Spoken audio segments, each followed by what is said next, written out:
West Tigers podcast. It's episode number 355. A little bit of an early edition of the midweek podcast of Tuesday night, joined by Nick and Gary. Boys, I'm back, Gary. I've had a week off. I'm rejuvenated. I might be a little bit rusty. It was a rest for all of us, mate. It was just nice to have a week not listening to your whine and complain. It's been fantastic. Yeah, positivity was in the air, Nick. We're always looking for winning combinations, and I'm not sure who did the midweek pod last week. I did listen, but we got a win over South, so maybe we need to stick with you and Gary as a combination. Well, if you find something that works, you stick to it, right? So, no point changing a winning formula. And I like your little bits of humour, Nick. I actually laughed out loud when you had that little bit of a joke about Latrell. I think Joel and Gary were worried about you getting cancelled and said nothing, but I laughed. I thought it was good. I won't say what it was about, but I thought it was good.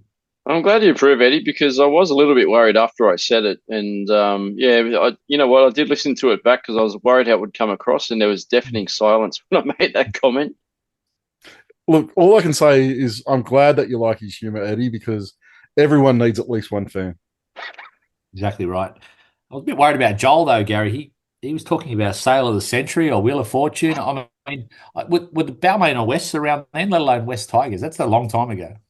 Yeah, Joel and Tony Barber go a long way back. So, Was Joel a contestant? I could see him on Sale of the Century.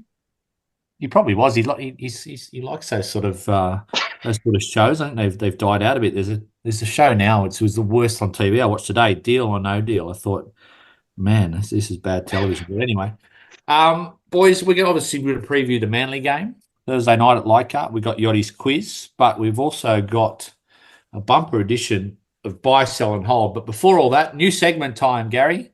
Goose of the week. And I gave you boys very broad outline, just said someone who's given you the you-know-whats this week. And my goose of the week is Aaron Woods, the former Tiger, Gary. He's come out with some comments about Luke Brooks this Thursday night and fairly topical. Will Luke Brooks be booed? And Aaron Woods said he'll be booed for sure. They booed him as a Tiger, but Brooksy looks set for the last laugh.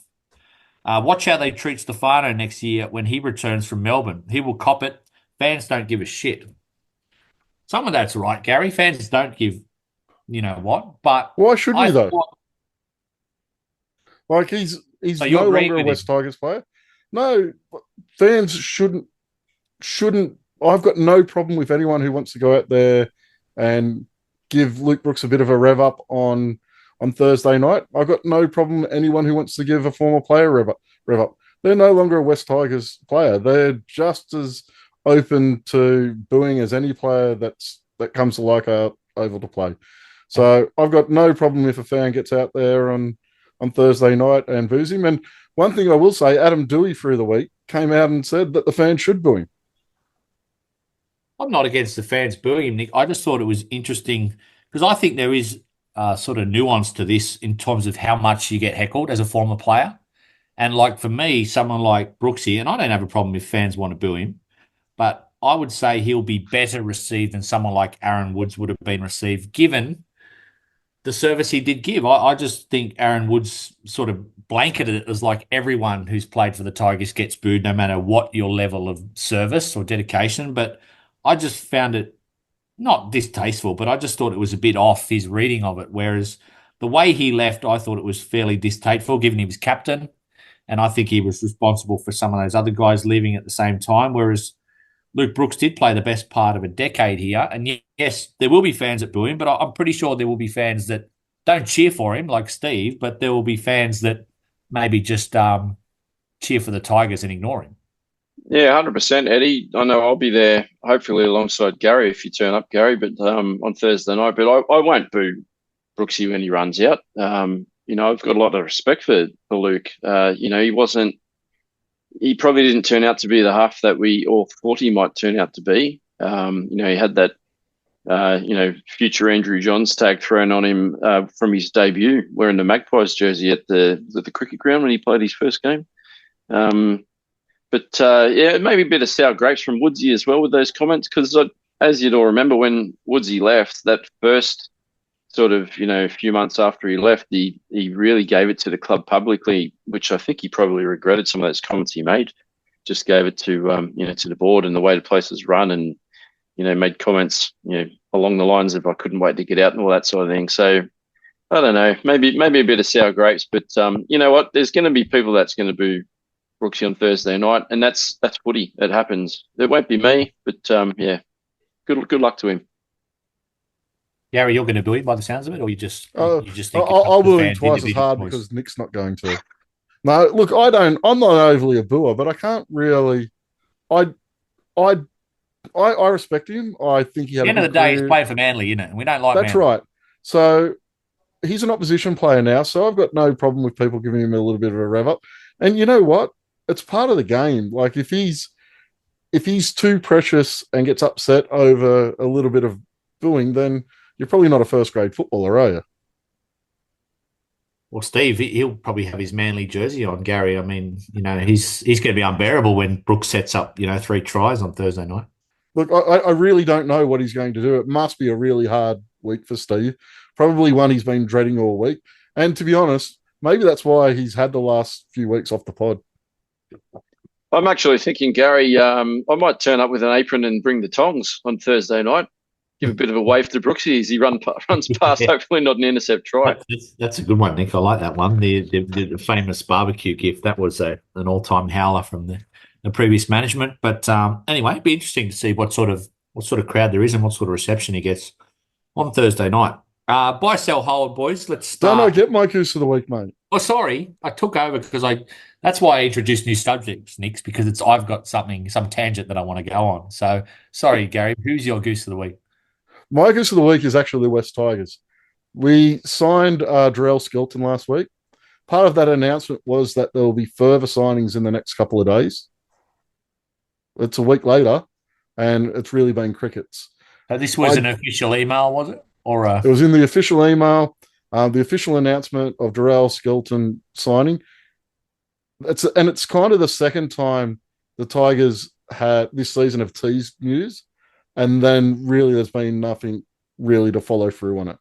Now, I wasn't expecting a big name signing, but some decent news of some depth players, and there may have been one player on a lower end contract that was announced, but we need to do better than that. We can't. This is a fan base that's hanging for news. You can't kind of dangle that carrot and then pull it away. I agree with you, Gary. The only thing I can think of in defence of Richo and the club is someone put on X, and I don't know where they got it from, and I don't know, maybe you guys heard it, but I haven't. I read that Richo had been in hospital over the last few days. I'm not sure what's wrong with him, but I don't know if that's had any impact on communications. Yeah, he's definitely been in hospital the last couple of days. But the club doesn't shut down because of that. The club's still operating. And if you're going to put that information out there, when it doesn't happen, there needs to be some kind of explanation. And I just don't think that's good enough. And I think most people here know me. I'm fairly supportive of the club, sometimes too supportive of the club. But we've got to get these things right. And it's not the right sort of messaging. It's a delicate one sometimes, Nick. Like the people, I feel sorry for the people that work like in social media for us and Instagram, and they're trying to hype things up and be as positive as possible. But you also don't want to, like I know, no disrespect, but I know when they tease sort of a signing and it ends up being, an NRLW signing, some fans get annoyed because they're just like, that doesn't cut it for them. Yeah, completely agree. And I know what Gary was talking about too, because I read that email last week. I think we all did. But yeah, did that come out on Thursday, that announcement? And they did say more players would be announced in the coming days, which hasn't happened. So yeah, very confusing from the club. I was trying to give Richo a bit of a soft pillow to land on there, but Gary have thrown him back under the bus. So Richo, I pulled that pillow out from under him. You did, mate. Richo, rip the IV out, mate. Get back in the office. Yeah, pick up your act, Richo. Get out of hospital. Nice no hold. Gary, Lockie Galvin is the West Tigers Player of the Year. Buy or sell? Yeah, I'm willing to buy that. I think he's been nothing short of amazing. I think Appy's had a really good season, but I think we've played him too many minutes, and we've got him to the point now where he's playing exhausted and he's falling off tackles, missing a lot of tackles, and I don't think his form is quite as good now as it was. And we run a Player of the Year competition as well, and he's just about. I haven't done the the sums for this week. I'll do that tomorrow, but I think he'll probably pass Appy tomorrow on that as well. So I think he's been a standout for me this year. Your player of the year, Nick, or are you selling that? I'll tell you what, Galvin, close, very, very close. If he doesn't win it, I reckon Samuela Fainu. So, from what I've seen of Sam and, Gary, and probably a few people know now that he's definitely a favourite of mine, a big fella, but he has potential written all over him. I love the way, I've said it before, I love the way Sam plays. Some of the tries he has scored, you just don't expect from a rookie or, a very young, outside or edge forward. He's just got so much skill and he's quick. He's the whole package. But yeah, between Galvin and Samuela for me, I'll buy it. I think Galvin will probably pick him. No Appy? No, not Appy. I love Appy, but yeah, I agree with Gary. He's trying too hard. He needs a rest. And for me, the big thing with Galvin is I think his football's getting better as the year goes on. And for a young guy, he was amazing on Saturday night. The two balls he threw for those try assists, any half would be proud of them. So for me, his football's getting better the longer this season goes on. And for a young guy in their first full NRL season, the trend usually goes the other way. They start to tie. And I think we're starting to see that a little bit with Sam Fainu. I think he was very quiet on Saturday night. And I think that may be just the season getting a little bit too long for him.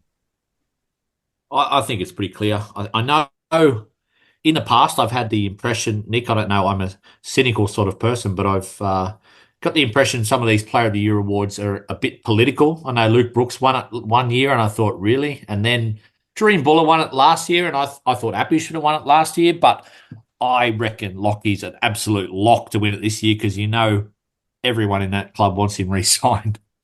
Yeah, no, I agree. Like I said on the last pod, a couple of days ago, we've got to do everything we can for Lockie to make him happy. It starts with turning our performances around next season, but it also, we've just got to roll out the red carpet for him. We've got to get him a Mercedes, whatever he wants. Helicopter, I don't care what it is. With a pilot, just give him the lot. He's our future. Good segue into the next question. We'll start with you, Gary, and we'll go to some forum comments. It's around Lockie Galvin. Gary, you would offer Lockie Galvin a $1 million extension. So that's, I'm going to say, $1 million a season for the next 3 years to keep him at the club, buy or sell. Is that 3 years on top of what he already has? So yeah, 5 years from now? Yeah. I'm probably. No, let's do the other one. Let's do $1 million a year for the next 3 years, starting next year. No, because we've already got him for 2 years under what currently is a contract in our favour. I have no problem extending him. I have no problem upgrading him, but that extension needs to be longer than 1 year. So if you're putting 3 years on top of it, I probably have a contract built in that has incentives that down the track gets him to that $1 million, but probably slightly under that now. That $850, $900 right now, next year I'd be very happy to pay and have that building into $1 million a year over the couple of years after that. I did steal that off Rusty63, who made that comment. He said, boys, I'd like to know if you'd give Galvin $1 million upgrade for the next 3 years. Tigersman, he said, very good to hear an upbeat podcast, but Tiger Town SFS, he said, imagine if we kept Benji and Prince, Moses, Brooks, Teddy, Luai, Galvin, Buller. But he was of the impression, Nick, that, Tedesco at the time, he said that, the club should have given him 1.4 million or whatever and just done anything possible to keep him, even if it means putting your salary cap out of whack. Where do you sit on that for next year, potentially, upgrading him big time if it meant he re-signed a bit longer? We've got to be careful, don't we? Giving extreme amounts of money just to make sure that they stay, I'm not sure if that's the smartest move. I think we're probably paying more for Jerome Luai next year than what any other club would probably give him. So we just have to be He might be the highest paid player in the comp next year. He'd be up there with Kalen Ponga and a couple of others, Jerome Luai.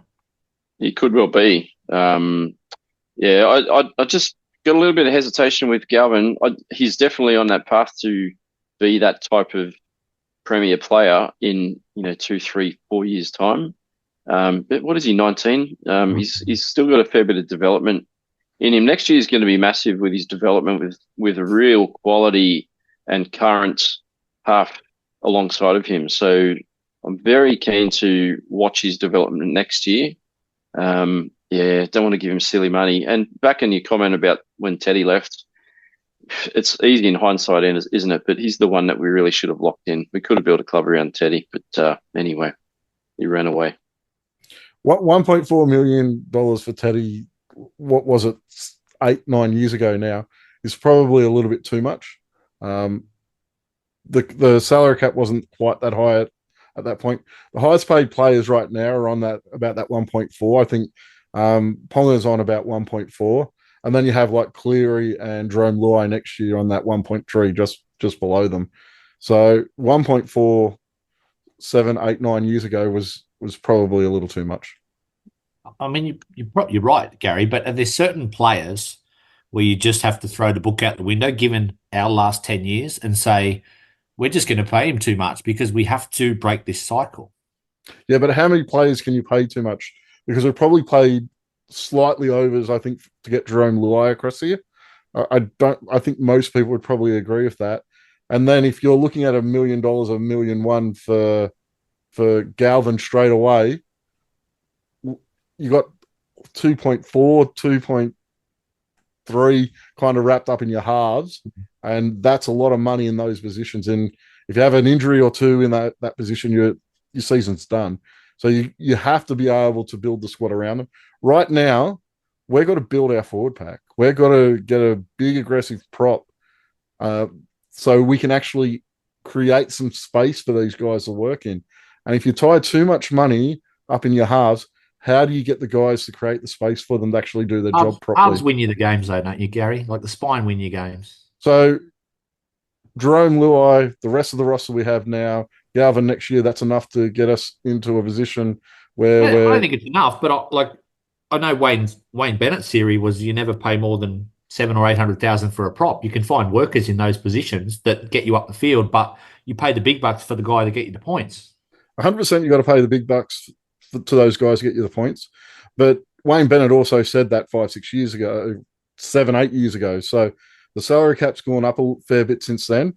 So around that 800 mark, 900, I think you need a prop on about that to one of those big damaging guys, and we don't have that.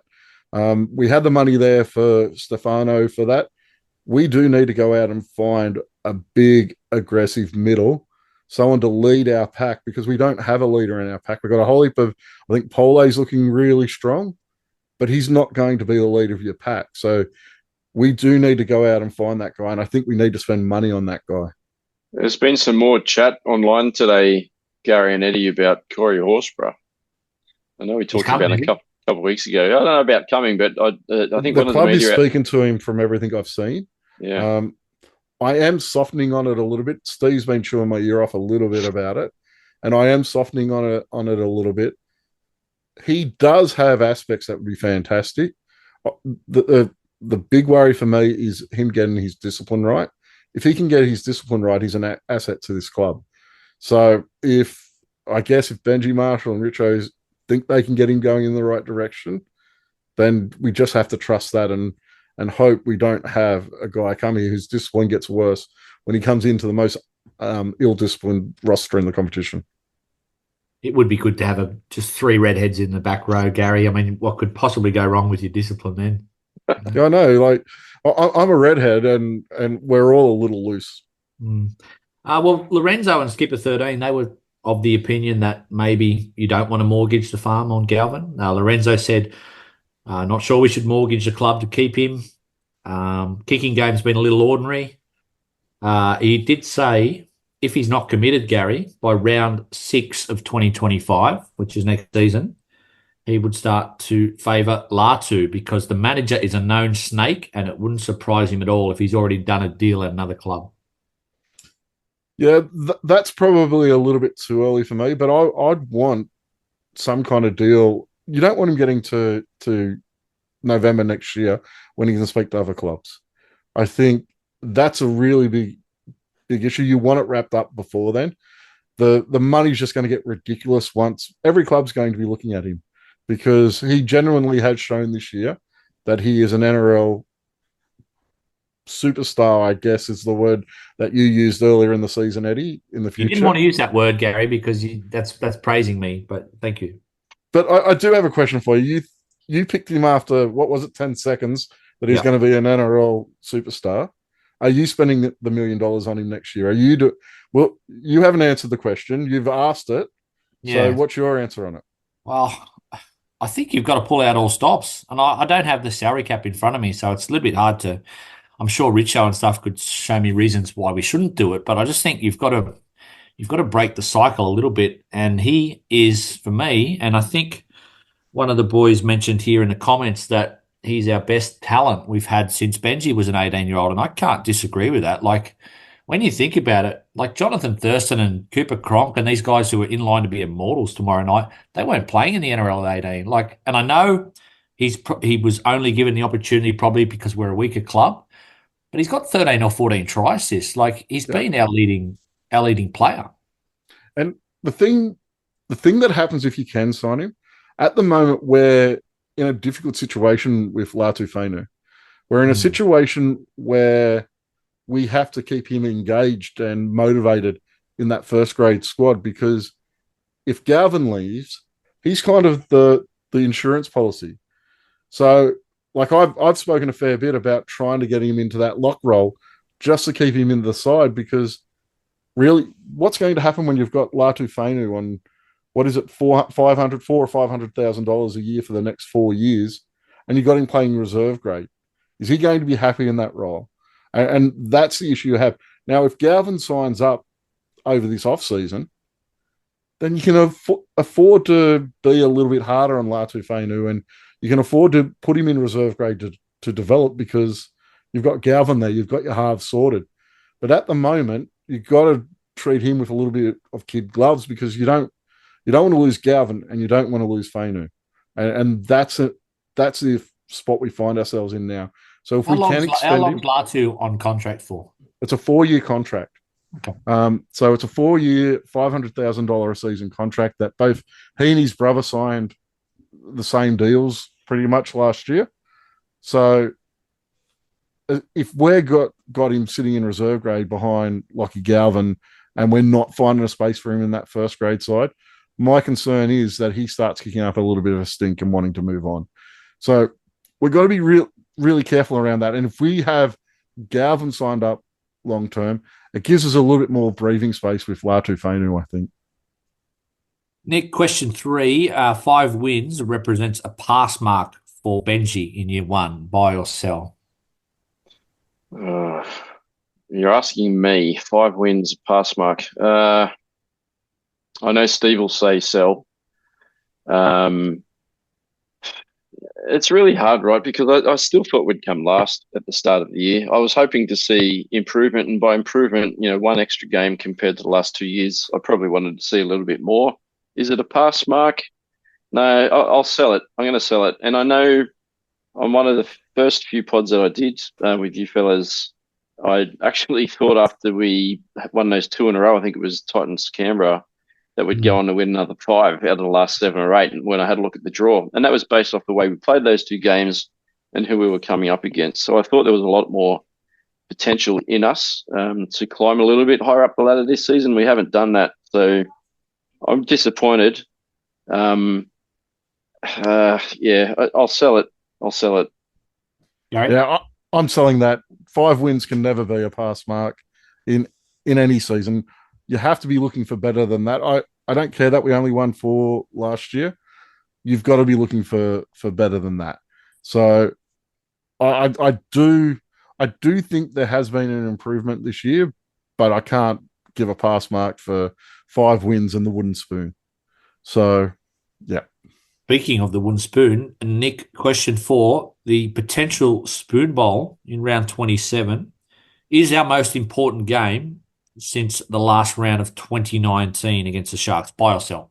I'll buy this one. And you know what? A couple of weeks ago, even a few days ago, I probably would have said I don't agree. But the more I think about it, and you know what? All this season I've said I don't care if we come last again. But I've changed my mind. I do. I think mentally, I think it would be huge for us to end the season not being the Wooden Spoon Club in 2025. I just think that's I think it's a tag that we don't want to carry into next year. I think with the changes coming roster wise next season, the new boys walking in during the preseason, for us to not be that team that's come last 3 years in a row will be huge. Even the fact that we've won 5 games, one extra game, we just said it's not a pass, but it's just a small step forward. If we can avoid the spoon, that's another small step forward. I noticed after your maths on the last pod, you didn't give percentages of improvements that would be, Nick. But I do think I think it's a very important game as well. So I'll buy it as well. If we can avoid that wooden spoon, yeah, as Nick said, you don't want to get that 3 times in a row. Newcastle was the last team to do it, and I laughed at them when they did it. And I don't want 3 spoons in a row. It's sort of, Nick, it's like, you remember the premiers and you do sometimes remember the spooners, and it's sort of that stigma, isn't it? It's another stick for the media to beat us. And I think, I sort of don't want the stress in this last round. It feels like almost like we're playing off for the finals potentially, because all of a sudden, I was consigned to winning it, and now it's the hope that kills you. It's the hope that we could beat Parramatta. But like I think Gary said or might have been Joel on Sunday night, he said, well, this is the sort of game we're gonna lose, probably in Golden Point or something terrible. But I do actually think, given we get the bye after this week, we got to treat this like a grand final. Yeah, we do, and I've got a lot of mates that are Para fans, and I think I'd be very nervous going to that game, or even going into the game, thinking, if we lose this, we're spooners again. It kind of takes me back a little bit to what year did we finish? I can't remember if we finished 9th or 10th on for and against, when we had to beat Canberra in the last round. Was it 2016? Yeah, to make the 8, and we didn't. We played quite poorly. Yeah, we did. So it kind of brings back memories of that. Obviously, we're not playing for a final spot, but it's kind of got that pressure around it. But you know what? It's nice to have a game that actually means something. Like West Tigers fans, it's going to be the butt of all jokes game, Gary. Really, like whoever loses it's going to cop it. Like that's why I'm stressed about it now. I was consigned to winning it, and I was almost okay with it. Now I'm like, I'm going to cop it again if we lose this game. Weren't you stressed about semi-finals games and grand finals? Like that's a lifetime ago, Gary. I don't even remember that. I know. So it's been that long since we've had a game that actually meant anything. So, but it'll probably be all null and void because Parramatta will probably go out and win this weekend, and then it's all over. And Gary and I are rallying the NRL to take the Spoon Bowl to Vegas. We'd love to see it play at Allegiant Stadium. I think it would be an absolute cracking way to finish the season. They should save it till after the grand final. It's got more importance and significance, I think. And it's our idea, so a free junket for you and I, Nick. 100%, mate. I don't think the Tigers and Parramatta are on the Peter Volandi's Vegas ticket list at the moment. Let's go question 5, Gary. Campbelltown's becoming a fortress, buy or sell? Well, I guess I buy it. It's 2 wins in a row there now, is it? So it was like 9 or 10 in a row losses. 10. Your 10 in a row wins has to start somewhere, and we're up to 2. Seriously, Gary, has there been a shift there? Like I've noticed this year, maybe they've been a bit more strategic, the games they've taken there. But like I wouldn't be surprised if I could be way wrong on this, if they get a really big crowd the last game. Like they've taken Southside this year. I think they get 9,000 on the weekend. They've taken the Broncos there, which is a big draw card, which was a sellout. They took the Dragons there, which was a sellout. Considering the team's been so bad, like imagine the team had even mid-level success. Like I think the support is there out there. Yeah, it was about 11,000 out there on Saturday night. It's the first time South. Might have even been 12. To be fair, like some of those other clubs are big draw cards out there, and maybe it's like that Broncos game. There were a few thousand Broncos fans there. Yeah, there was, and there was for the St. George game as well. So I think the benefit of the teams that played out there this year has helped, and I think you kind of get that because we've played 5 games out there. So because we had the split between Leichhardt Oval and Campbelltown, you didn't have the stadium cherry picking the best games. So we were able to take Souths out there, which normally would have been a game that the stadium picked up. We're able to take the Broncos out there. And those things made a difference to the crowds out there. But I have to say, you can't fault the people of Campbelltown this year because they've shown up and we had every right to have a really small crowd out there on Saturday night. Saturday night game, not the best night time for football. We've performed like bastards all year, and our form was getting worse. And we're playing against a side who's also played really poor football this year. So it had all the ingredients to be a really bad crowd. And to get 12,000 out there on Saturday night, I think was a huge effort. And the people of the Macarthur region, I think, need to be congratulated for that. I don't know the averages this year, Nick, but off the top of my head, I reckon Campbelltown might finish with a higher crowd per game than Leichhardt. And I could be totally wrong, but I reckon if this game is potentially for the Wooden Spoon, they might get 15,000 out there on Friday, 6 o'clock. Yeah, which would be great. I haven't been out to Campbelltown for a couple of seasons, to be honest. But I love the stadium. I'm looking forward to when they put a little bit of money in and dressed up a little bit. But yeah, I'm not sure what the crowds have been. I think we had a relatively small crowd out at Leichhardt at the last game. I know Gary wasn't there, so that was Thursday night not good, but yeah, it was a couple of Thursday night games at Leichhardt Oval's really going to hurt it. Yeah, and we may get 15,000 to the final round, but a 6 p.m. Friday night game it doesn't work. Campbelltown's a really hard draw for even people who live out there. If you're living out at Campbelltown and working in the city, getting back home and getting to the football by 6 p.m. is a really big ask. Yes, correct, which I'm in that bucket. But no, it's been great to see the crowds at Campbelltown. I hope we get a bumper crowd on Thursday like that. Question 6, Gary. Next year's side is stronger than this year's side, buy or sell, as it stands? As it stands, I'm probably just selling it. I think Jerome Luai adds a lot. It's a really hard one to answer this one. Need some forwards, don't we? We need some forwards. Yeah, I'm really worried about the lack of forwards and the forwards that the way Clemmer's fallen away this year. He's not the player that he was at this time last year. And I thought he was really good defensively on the weekend, but I don't think he was great with the ball in his hand. And he's really starting to lack even less impact than he's had. So we really need to sign a couple of really big forwards. If we, and they don't have to be big money. If we get a couple of big middles who can damage the line, then I think we're going in the next season looking a lot better. And I will say I'm confident we will get that sorted out. I'm happy with pretty much all the signings we've made since Shane Richardson came across. So I'm expecting that to be sorted over the next month or so. And I'm very hopeful and very confident we're going to go into next season with a much better squad. But at this point, I have to say it's not quite where it needs to be. Nick, this is one of my sort of old favourites here. The Perth Bears will be a success, buy or sell? Well, I think the NRL will want them to be a success. And they probably need them to be a success now because you can't have them fail in Perth twice. So they tried with the Western Reds and it didn't work. How long did they last? Was it 3 or 4 seasons? Was it that long? They got killed off in the Super when the Super League and ARL came back together. Yeah, and I think V'landys, they really want to make it a national game. So if they can make it work in WA, it will really take a bit of a hit to the AFL's pocket, won't it? Because that's just planting NRL foot out west again. I think the way that they set up the Melbourne Storm, long-term success, and that club's been run so well over the years. I think they'll probably want to replicate something like that for Perth. So yeah, I think it will be a success. Yeah, I think it'll be a success. They'll put the time and effort into it.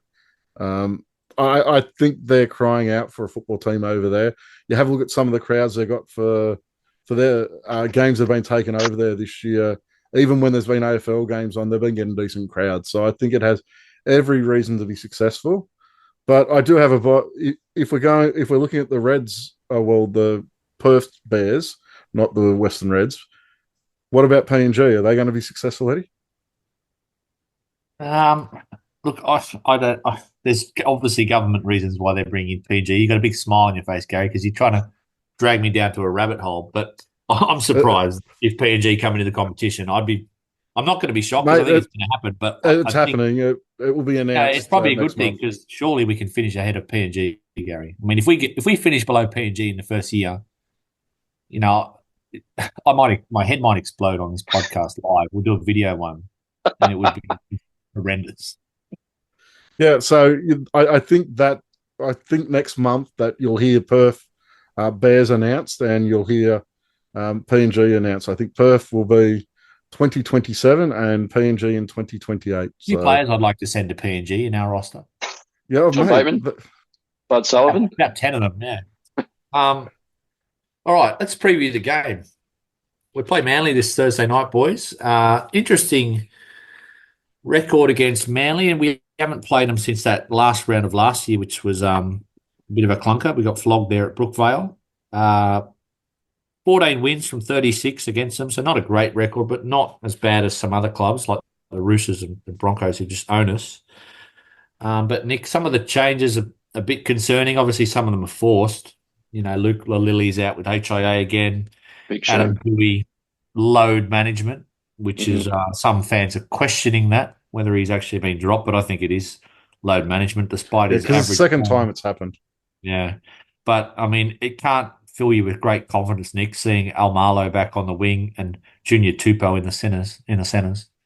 Yeah, Tupou is a weird one, isn't it? Was it round 7 the last time he's played? He hasn't been on the park since then, which is a shame, right? And it's a shame he's leaving.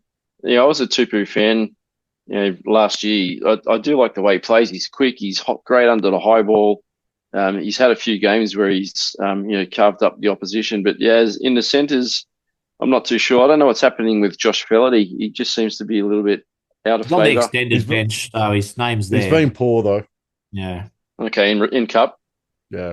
Okay, that's a shame because I like the way he plays. So he's stocky, he's quick, he runs with a lot of aggression. So would have liked to have seen him get another start. But yeah, Almalo. I don't know if he's going to be around next year or not, but I doubt it's a couple of interesting shifts in the backline there. And when I look at the sheet, I look at Manly's backline, it scares me a bit. The only thing I'm hoping that Manly might do when they come to Leichhardt is maybe let Brooksy run the show, back at Leichhardt, bit of a romantic moment for him. Yeah, just give him the 7 and let him, Cherry Evans might sit back and let Brooksy do it all. I mean, Manly are a bit further ahead than mid-table, Gary, but like you look at their backline compared to us, it's just like two different universes. Like it's just unfair. Like I look at that backline and I think that we're going to be in a whole lot of trouble this Thursday night. Yeah, defensively, I don't know how we control their outside backs. And that's not even taking into account Tommy Turbo and Daly Cherry Evans, like two world-class players. And we don't really have world-class players anywhere in our squad. So probably outside Appy, who I think is getting a bit tired anyway, and the season's getting a bit long for him. So I'm really worried about how we handle their outside backs. So that could be a field day because defensively on the edge, the past 2 months, we've been really, really poor. And I even think we're fairly poor our edge defense on Saturday night, but Souths didn't really take advantage of that. And we scrambled really well. So I think that kept us in the game on Saturday. But I have big worries about what their outside backs are going to do to us come Thursday night. Latu Fainu back in 14. Nick, I would love to see him start, but it's just been one of those years. It's just been super frustrating. He's been on the bench. He's been injured. He's been back in reserves. The cycle just continues. And I know Aiden Caesar got off his 100 charges that he got from the game against on the weekend, but I just the last 2 games, I know the spoon's back on and et cetera, but I would have loved to see Latu start a game. He did start that last game at Leichhardt, but went off after 10 minutes, with an injury or a head knock. I agree, and I hope that doesn't happen. Well, he's playing, as you said, he's off the bench, but I hope it doesn't happen again on Thursday night. I would love to see him start in the halves alongside Lockie too, and I said that when we were talking about that game, the last game at Leichhardt, where he had that HOA. So that is a big shame, and the fact that Talon's been push back to the extended bench. I'm not sure the exact reason for that, but I've liked what I've seen from Talon, and I'd like to see Talon retain that 14 jersey. But you know what? I don't want to sound sour, but I honestly thought Aidan Sezer was probably going to a couple of matches again after last week. Seems like a rapper when you go to the judiciary. Like he got 4 weeks for that one against the Bulldogs, and now you get charged 3 times and you get no weeks. So who knows? Yeah, correct. I was kind of expecting to see Latu win for Sezer because of that, but the fact that he got off and he's been retained, maybe he's been retained because he had outside of those couple of incidents had a decent game and goal kicked relatively well. So not too sure. I'm really disappointed in that decision. Not so much. I'd like to see Latu in the 7, but I think demoting Talon to get Latu on the bench, I'm really disappointed in that.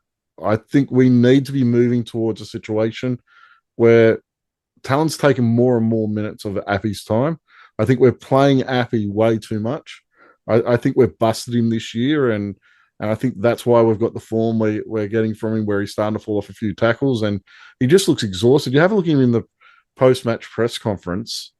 Yeah. He looked like he's ready for a holiday right now. So I would like to see Talon in that role, because Latu can play a little bit of a hooker, but he's not a hooker. Talon is an out-and-out hooker, and I thought he was really good on the weekend. He's passing from the ground from dummy half was really crisp and out in front of his players. He was getting the forwards out under the ball and the halves under the ball as well. So for me, him not playing is the big disappointment. If we're going to pick Sezer, then I would have been picking Latu in reserve grade, because I don't think he deserves Talon's spot on the bench, but I would have picked Latu in the halves as well. You'd be disappointed, Gary, that AD's out this week? Yeah, look, you set me up the bag him again, but he was really poor on the weekend. That's my job, Gary. He was really poor on the weekend, and I really find his lack of effort when the opposition makes a line break. The fact that he won't turn around and chase just infuriates Is it possible, because his defence has been a huge issue, is it possible, like with all the knee recos, it's just his lateral movement is shot to bits, or you think it's an effort thing? Well, first up, defence, it could be that his lateral movement isn't great, and his lateral movement in defence has never been great. His front-on defence has never been great. He got bumped off again the other night. I can't remember who bumped him off, but in the lead up to the try that Luke Lalili saved in the corner, AD was bumped off front on, and that's been an issue throughout his career. And yes, he positions himself poorly in the defensive line. At times you see him rush up out of the line. He's the only one rushing up out of the line. And the lateral movement is an issue, but I can cop that a little bit if he turns around and chases and gets on his bike and gets back and helps his teammates out. The fact that he jogs back behind the play when it's a tackle he's missed or it's a tackle he wasn't quite in position to make, that's what I have a problem with. And that's why I get so frustrated with him, because he talks a big game. Those comments before he came back about after he gets to know these players, he'll be setting the standards, and anyone who doesn't match those standards can go back to reserve grade, and referring to the younger players in that mold. His standards aren't high enough if you're not going to turn around and chase a guy when you miss a tackle. And that's why I get annoyed at him. And he did it again a number of times on Saturday night. Where do you go with him next year, Nick? Do you sort of persist with this, you're going to be an outside back, you're going to be in the centres, or is this, I don't want to give him a pass mark, but I do feel for him in the respect that he's had 3 knee recos and he's playing in a position that is not natural to him. I know he's been, various positions in his career, but do you persist with this next year? Like, would he be your first choice centre, or are you starting to think now that maybe he's more a utility or a backup option? He's a utility or a backup for me. I don't think he'll be a first choice centre next year. It's interesting, right? Because when he extended for 1 more year for next year, I wonder what that conversation was around, because I know he was talking himself up as a half. And I know he's his own manager. So I wonder if he was actually in there saying to Tigers, I see myself as a half. I'll take on the extra year that you've given me, because he's come back from those knee recons. So, yeah, I can't see him as a starting centre. He surprised us in that first game back, right, when he scored that, 60, 70-metre try and showed that he's got some speed when running in a straight line. But you're right, Eddie. I'm not sure about that lateral movement and whether that's got something to do with his, inability to turn around quickly and chase those opposition players.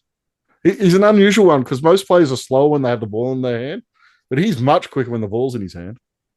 Like the kids at school, Gary, they're all much more excited when you do an attack rather than defence. But we'll wait and see whether he comes back for that last game in a few weeks against Parramatta. Boys, prediction time, score. Give us a score.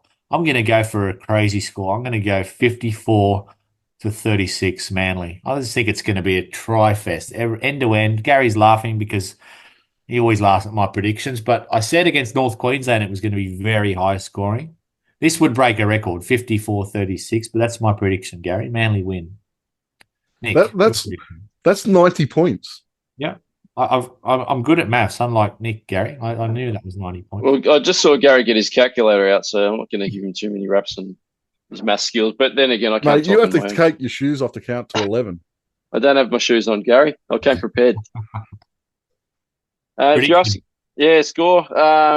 It's scary. The thing that worries me a little bit about the Tigers on Thursday night is we showed a lot of intensity and attack last week against the Rabbitohs. A lot of it was scramble defence, and it was really, really good. Can we back that up? Can we do two in a row, especially with a short turnaround? That worries me a little bit. I'll probably cop some hate. I don't think we'll win. I hope we do. I'd love us to win our last lockout game for the season, but no, I'll say a Manly victory. I think we might be a little bit flat this week. I'll say 42-18. Yeah, I'm not going to be as harsh as you guys, but I find this is going to be a hard game for us to win. So 30-18 for me. Quiz time, boys. Yachty's quiz. True or false is question 1. Based on the previous podcast episode, we last beat an NRL team twice before COVID-19. This is not true. So in 2021, I've rephrased the question, sorry, Yachty, but it's going to be the same answer. In 2021, we beat 2 teams twice in a season. Who were they? It was Madge's last full season in charge. We beat 2 sides twice. Newcastle? It's one of them. It's one more. And? I remember it, but I'm not going to question Yachty. I know he would have done his research. And the Titans? No, it was Newcastle and St. George Illawarra. Question number 2. What was the halftime score when Manly last beat the West Tigers at Leichhardt Oval in 2007? He's given you a hint. The full-time score was 19-8. It's a multiple choice. Was it West Tigers 8-6 being A? Was it West Tigers and Manly 8-all? Was it Manly 9-8? Or was it Manly 10-8? Gary? A. I'll say B. A. B. It was D, boys. It was 10-8 to Manly. I was closer. Can't believe you didn't get that one, boys. The halftime score, tricky one. Question 3. In the same game as above, which player made their NRL debut that also scored a try? So he's giving you a good hint here. He also went on to play an illustrious 3 games for the West Tigers. Played for Manly that one. One of Jason Taylor's big signings to get rid of his most hated person in the world. And it was their debut. It wasn't Matt Ballon. Yeah. Hooker. Yeah, Matt Ballon's debut. Did he only do... I thought he would have debuted it. Yeah, I would have too. But you don't want to question Yachty, Gary. You know he's right. Don't want to question Jason Taylor either. Oh, mate. Don't start me on him. We'll be here for another hour. David Flylonger, he was one of my favourite players, Nick. Same. I think I've seen Great Mad Monday, mate. Great Mad Monday. He played for the Tigers, but I just like the way he played, Gary. Very Question strong. 4. What was the crowd number? Had a good right hand. What was the crowd number when we last beat Manly on the Northern Beaches, nearest to the pin? So the victory was your favourite player, Gary. I remember this distinctly. Adam Doueihi went up for a bomb with a minute to go to get us a 34-32 win. It was a big comeback. It was in 2020. So it's one of those COVID years. What was the crowd? Bit of a trick question. Nearest to the pin. Gary, you go first. You're making me go first on all of these tonight. I know your tactics with these things. 12,562. Nick? 12,561. Nick, well done. You're closest to the pin. The crowd was 2,691. Oh. Thought I gave you guys a little hint. Yeah, I did hear it, but I didn't listen to you properly. Weren't listening. That's why I went only one less. This is all set up for you, Nick. I'm going to, it'd be very disappointing if you didn't get this one. Who are the two West Tigers players whose first names were Nick? Did Nick Bradley Kalilawa, did he play for West Tigers? Yep. And Nick Graham. There you go. Give me a chance, Gary. Jeez. That was good, boys. I gave you a chance. I'll let you answer the first one. I knew him too.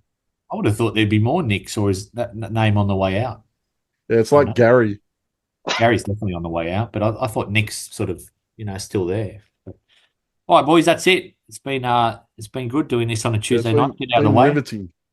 Declan will be back next season. Gary, he's back, but he's not. He's back in the country, so the Loch Ness Monster returns. Did he find him? Jet lag. Why didn't he get on tonight? Jet lag was his excuse. He got back last night, so jet lag. Isn't it like morning now in Scotland? It is. So, given it's night here, yeah. He should have been able to have a Nescafe and jump straight on. Disappointing. He should have been fine. Oh, given we won as well, he likes coming on after a win. So hopefully we'll have Declan without his excuses. I heard he only flew back to the country because we Declan won. on deck. Did you like that, Gary? Declan on deck. Good one. Good little wordplay, Eddie. I'll give you a pass mark for that one. Time to go because I'm starting to dribble. Boys, hopefully we'll be on a winning edition. We might even try and do one Friday, given if we do one Sunday, no one will remember what happened in the game. So we'll speak to Joel and see what happens. But thank you for joining us tonight, boys, and I'll see you out at Leichhardt Thursday night, Nick. Maybe you will, Eddie. And you know what? I hope I see Jordan out there on Thursday night too, because he's got 2 games left for his prophecy to come true. So Jordan, back on. Here we go, mate. Yeah, boys. That almost makes me cheer on Manly. Like, we can't have Jordan be right. Yeah, boys. See you, mate. Thanks, boys. Thanks, boys.